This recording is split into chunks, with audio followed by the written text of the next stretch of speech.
आदरणीय मनोजदादा जरांगे पाटील 10 तारखेला उपोषणाला बसलेले आहेत। परंतु या सरकारला मराठा समाजाला दिलेल्या आरक्षणाच्या मसुद्यावर जे 9 तारखेला अधिवेशन घेतो म्हणले होते ते अधिवेशन न घेतल्यामुळे आदरणीय मनोजदादा जरांगे पाटील हे पुन्हा एकदा उपोषणाला बसलेले आहेत। मायबाप सरकार, माझी तुम्हाला नम्र विनंती आहे, मराठ्याचा अंत पाहू नका। हा शांततेत आंदोलनाचा लढा आम्ही इथपर्यंत घेऊन आलो। आदरणीय मनोजदादा जरांगे पाटलाच्या पाठीमागे संपूर्ण महाराष्ट्रातला सकल मराठा समाज आहे। परंतु सरकारमधील काही भांडगुळ इतर पक्षातले नेते फोडून त्याच्याकडे माणसं ओढण्यामध्ये दंग आहेत, पण मराठ्याच्या या आरक्षणाच्या प्रश्नावर त्याला बोलायला वेळ नाही।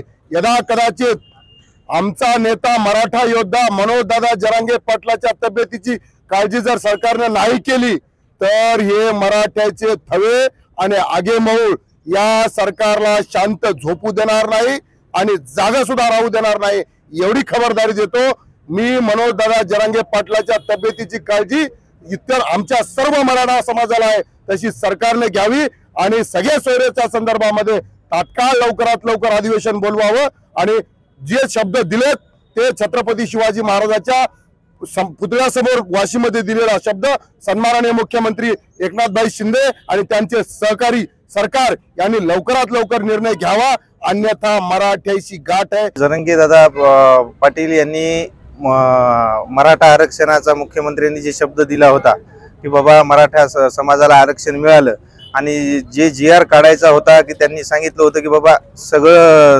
सगळे सोयरे सगळ्यांनाच मिळणार आणि त्यानुसार त्यांनी जे GR लागू करणार होते ते केला नाही आणि अधिवेशनात ते करणार होते अधिवेशन लावायचं तर ते अधिवेशनाच्या जागी दुसरे पक्षातले नेतेच जमा करायला लागलेत, पण मराठा आरक्षणावर काय त्यांचं दुर्लक्ष झालेलं आहे।